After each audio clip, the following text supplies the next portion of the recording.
Hello friend, blessing commerce tutorial में आपका आज एक बार फिर स्वागत है। आज हम आपके साथ लेकर आए हैं प्लस टू का एक बहुत इस वीडियो में हम आपके साथ डिस्कस करेंगे type of financial statement. Financial statement की क्या क्या टाइप रहती हैं और फाइनेंशियल स्टेटमेंट की टाइप का फर्स्ट पार्ट रहता है प्रॉफिट एंड लॉस अकाउंट और उसके फॉर्मेट के रिगार्डिंग हम बात करेंगे कि प्रॉफिट एंड लॉस अकाउंट के फॉर्मेट में क्या क्या आता है। अब आप कहेंगे कि फॉर्मेट का क्या रोल है यहाँ पे। फॉर्मेट का राजू बहुत ही इम्पोर्टेंट रोल रहता है। आपको अगर सम सॉल्व करने हैं तो फर्स्ट ऑफ ऑल आपको इस फॉर्मेट को लर्न करना पड़ेगा। जब आपको ये फॉर्मेट लर्न हो जाएगा, आपके बहुत सारे क्वेश्चन ऐसे रहने वाले हैं, theoretical as well as practical, जो आपके इजीली ही सॉल्व हो जाएंगे। तो आपको सबसे पहले फॉर्मेट को बाय हार्ट लर्न करना पड़ेगा। चलिए आज का वीडियो हम स्टार्ट करते हैं। फर्स्ट है टाइप्स ऑफ फाइनेंशियल स्टेटमेंट। हमारे पास फाइनेंशियल स्टेटमेंट की कितनी टाइप रहती हैं? तो फाइनेंशियल स्टेटमेंट की राजू हमारे पास 3 टाइप्स रहती हैं। वो कौन सी होती हैं? चलिए देखते हैं। फर्स्ट टाइप होती है हमारे पास balance sheet.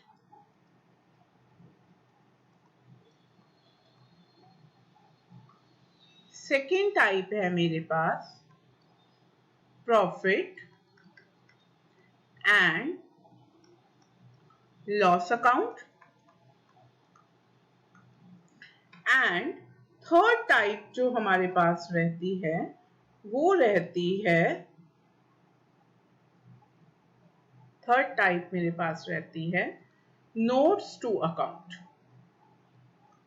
Notes to account.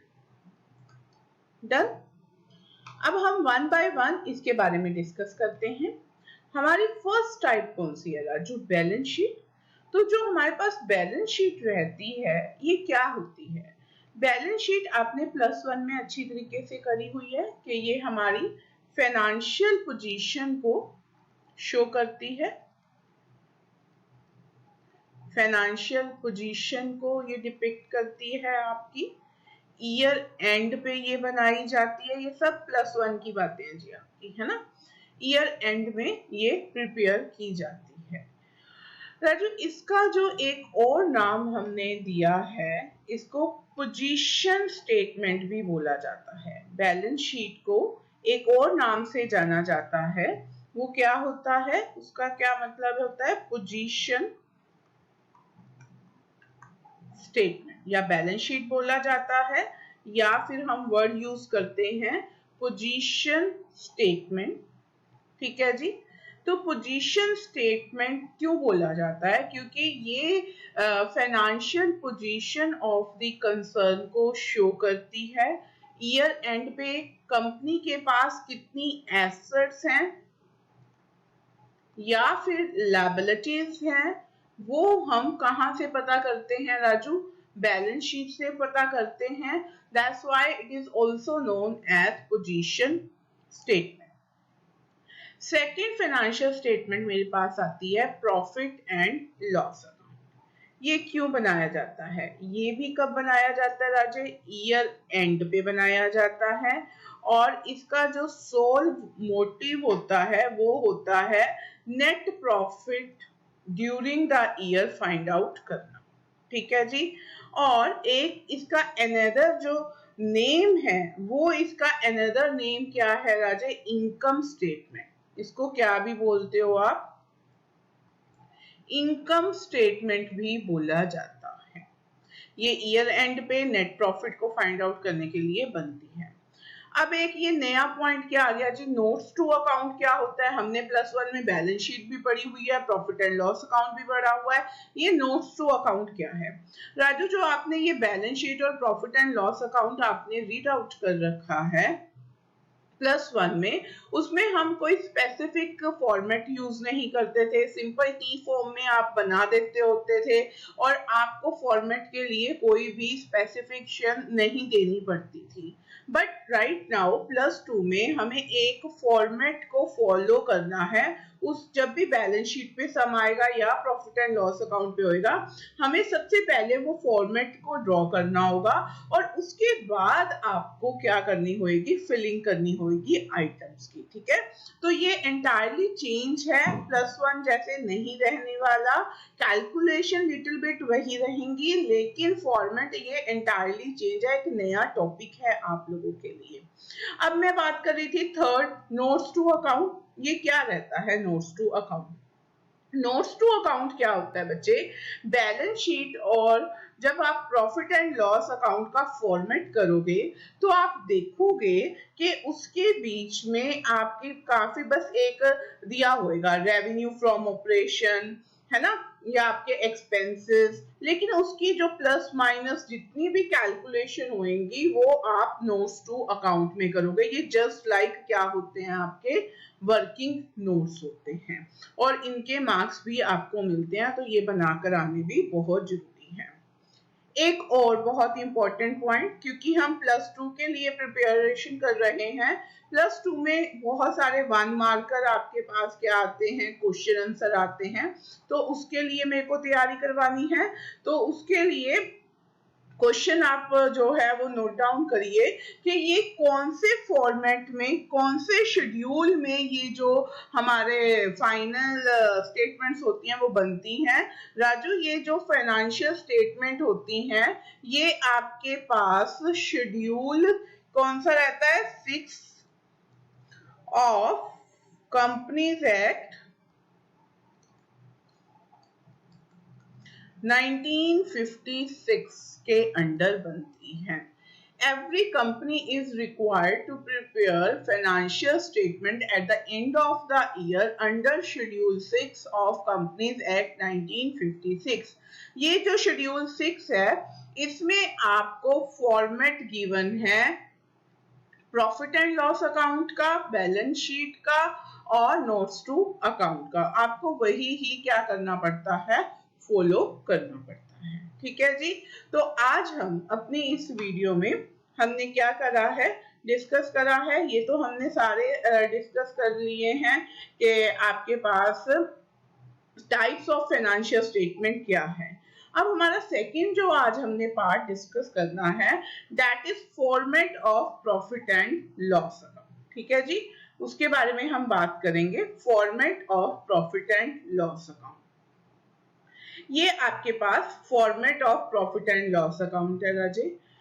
यहाँ पे देखिए स्टार्टिंग में जब भी आपने ये फॉर्मेट को ड्रॉ करना है तो यहाँ पे आपको फॉर्म ऑफ स्टेटमेंट है ना, सिर्फ ये नहीं लिखना पड़ेगा, फॉर्म नहीं लिखना पड़ेगा, आपको ऊपर देना पड़ेगा statement of profit and loss account for the year ended, जो भी आपको गिवन होगा। और इसी तरह से आपको इसका पर्टिकुलर, फिर आप क्या बनाओगे, कॉलम नोट नंबर, फिर क्या है, figure for the current reporting period, current figure for the previous reporting period, current period और प्रीवियस ईयर की फिगर्स आप लोगे। अब क्वेश्चन अराइज होता है जी करंट ईयर क्या है एंड प्रीवियस ईयर क्या होता है। चलिए लेट्स सपोज अभी आपके पास कौन सा ईयर चल रहा है, राइट नाउ मेरे पास जो ईयर चल रहा है वो चल रहा है 2020-21। व्हाई? बिकॉज जो ये ईयर है वो कब से स्टार्ट होता है, फाइनेंशियल ईयर हमारा अप्रैल 2020, और ये एंड कब होने वाला है राजू, ये एंड होएगा मार्च 2021। ठीक है, ये मेरा अभी का जो फाइनेंशियल ईयर रनिंग है, इस ईयर को आप बोलते हो करंट ईयर, आज वाला साल जो अभी चल रहा है।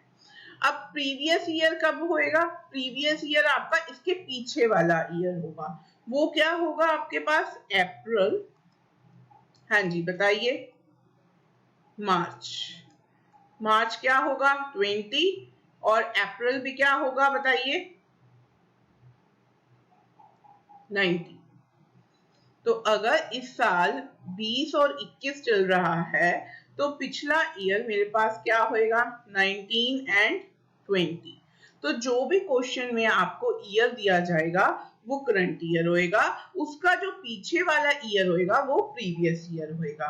तो यहाँ पे आप फिगर रिपोर्ट करोगे इस साल की, जो आपको क्वेश्चन में दिया होएगा वो वाला करंट ईयर की, और इस कॉलम में आप प्रीवियस ईयर की फिगर्स को रिपोर्ट करोगे। ठीक है जी। अब देखिए आपके पास क्या है, फर्स्ट आइटम क्या है, रेवेन्यू फ्रॉम ऑपरेशंस। आप रेवेन्यू, ये राजू ये जितनी भी फॉर्मेट में आपको क्या दिख रही हैं, फिगर्स दिख रही हैं, इन सभी की कैलकुलेशन होनी है। रेवेन्यू फ्रॉम ऑपरेशन का क्या मतलब निकल के आना है, अदर इनकम्स का क्या मतलब निकल के आना है ना। तो ये पहले आप रेवेन्यू फ्रॉम ऑपरेशन, एक हमारे पास प्रोसीजर है जो हम नेक्स्ट वीडियो में डिस्कस करेंगे। अदर इनकम्स का भी एक प्रोसीजर है, वो भी मैं नेक्स्ट वीडियो में आपके साथ डिस्कस करने जा रही हूँ। तो यहाँ पे करंट ईयर की कैलकुलेशन, प्रीवियस ईयर की कैलकुलेशन, दोनों की फिलिंग हो जाएगी। ऐसी अदर इनकम में भी दोनों की फिलिंग करके टोटल रेवेन्यू 1 + 2, ये वाला 1 कॉलम, ये वाला सेकंड कॉलम, ये first column and this is second column, इन दोनों को प्लस करके आप यहाँ फिल कर देंगे और यहाँ डबल लाइन डाल देंगे, क्योंकि ये रेवेन्यू की आइटम्स आपकी क्या हो जाएंगी, खत्म हो जाएंगी। ठीक है। फिर मेरा फोर्थ यहाँ पे पार्ट आता है। फोर्थ पार्ट क्या आता है बच्चा, एक्सपेंसेस। एक्सपेंसेस आते हैं। तो आपका आज का काम क्या है कि आपको इस फॉर्मेट को अच्छी तरह से एज इट इज क्या करना है, लर्न करना है। तो यहाँ पे हमारे पास देखिए क्या आ चुकी हैं, अब एक्सपेंसेस आ जाते हैं। एक्सपेंसेस कौन कौन से हैं, फर्स्ट एक्सपेंसेस है कॉस्ट ऑफ मटेरियल कंज्यूम्ड।